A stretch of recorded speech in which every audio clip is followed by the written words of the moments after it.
तर महादेव मुंडे यांच्या हत्येनंतर यांच्या मृत्यूनंतर ज्ञानेश्वरी मुंडे या मुख्यमंत्र्यांना भेटण्यासाठी इच्छुक आहेत आणि त्या संदर्भात मनोज जरांगे पाटील हे सुद्धा प्रयत्नशील आहेत आणि त्यासाठीच मनोज जरांगे पाटील यांनी सुद्धा यांच्या मध्यस्थीने खरं तर मुख्यमंत्र्यांच्या भेटीची वेळ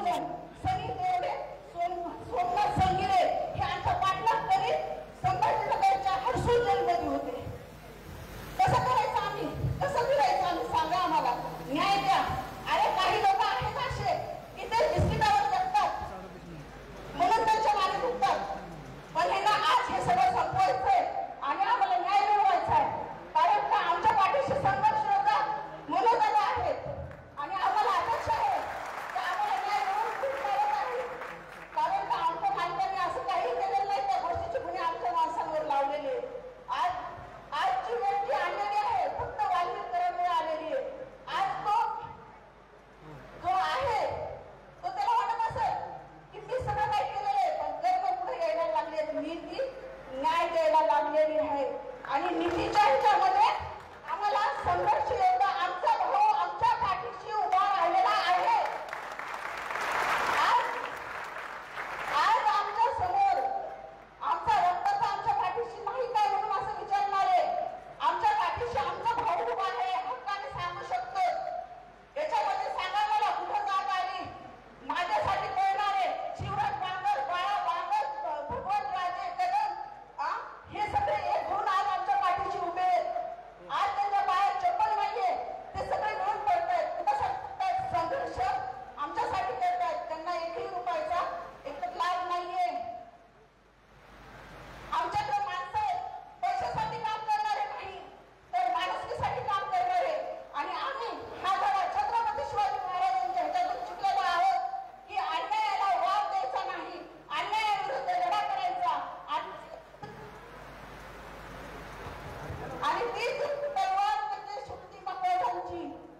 मनोज दादा जरांगे यांनी आम्हाला खूप सपोर्ट केलेला आहे आणि यांच्या ह्या सगळ्या गोष्टींनी ह्या तलवारींनी त्यांच्या शब्दांनी प्रत्येकावर वार होतोय, कारण ते अन्याय करतात ना त्याच्यामुळे त्यांच्यावर वार होतोय आणि हे सगळं वार झाल्यानंतर आपल्याला सगळ्यांना एकत्र येऊन या अन्यायाविरुद्ध लढा द्यायचा आहे आणि महादेव मुंडे भाऊंना आणि संतोषांना देशमुख भाऊंना न्याय मिळवून द्यायचा आहे। ह्या न्यायामध्ये आपण सगळ्यांनी असेच सहभागी होऊन हे न्याय पुढे करावा, कारण आज गावापर्यंत पोहोचलेले आहेत, आज गावापर्यंत पोहोचलेले आहेत, उद्या गल्लीपर्यंत येतील आणि नंतर घराघरात येतील आणि आपल्यावर अन्याय करतील।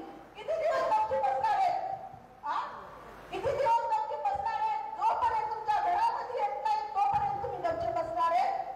आज प्रत्येकाची आई बहीण हे सर्वजण लढण्यासाठी उभे राहायला प्रयत्न आहेत, कारण का तर त्यांच्यावर अन्याय झालेले आहेत आणि असे काही लोक आहेत त्याच्यावर दाब दडप देऊन त्यांना शांत करण्याच्या प्रयत्नात आहेत।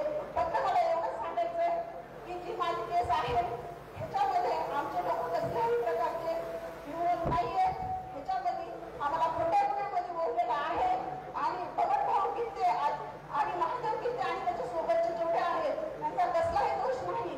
आम्ही कार्यक्रमावर आलेले असताना अचानक प्री प्लॅनिंग करून आमच्या घरावर त्यांनी अटॅक केला आणि आम्हाला या गुन्ह्यामध्ये त्यांनी दोषी केले। आम्हाला न्याय पाहिजे।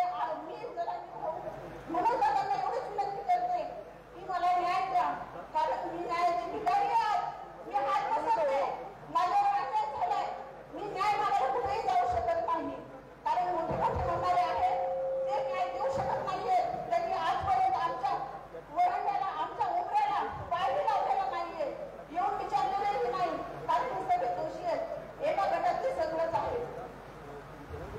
ठीक आहे, एवढं धन्यवाद। वक्त्यांना विनंती की आपण अगदी थोडक्यात आपलं म्हणणं मांडावं। यानंतर शिवराज बांगर आणि मीडियाचे बांधव कोणी त्यांना खाली बसण्यासाठी आग्रह करू नका, खालूनच ते बोलतील आणि पलीकडे जी गर्दी मीडियाचे बांधव मागे बसलेले आपण पुढच्या मुलांनी खाली बसून घ्या, प्लीज बसा, लगेच खाली बसून घ्या।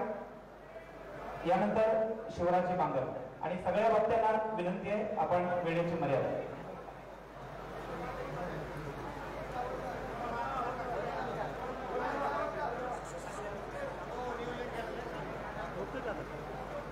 आज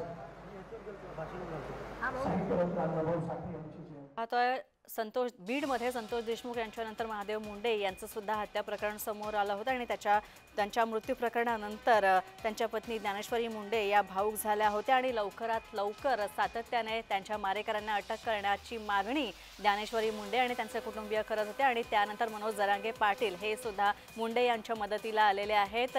मनोज जरांगे यांच्या मध्यस्थीनेच मुख्यमंत्र्यांच्या भेटीची वेळ सुद्धा निश्चित करण्यात आली होती.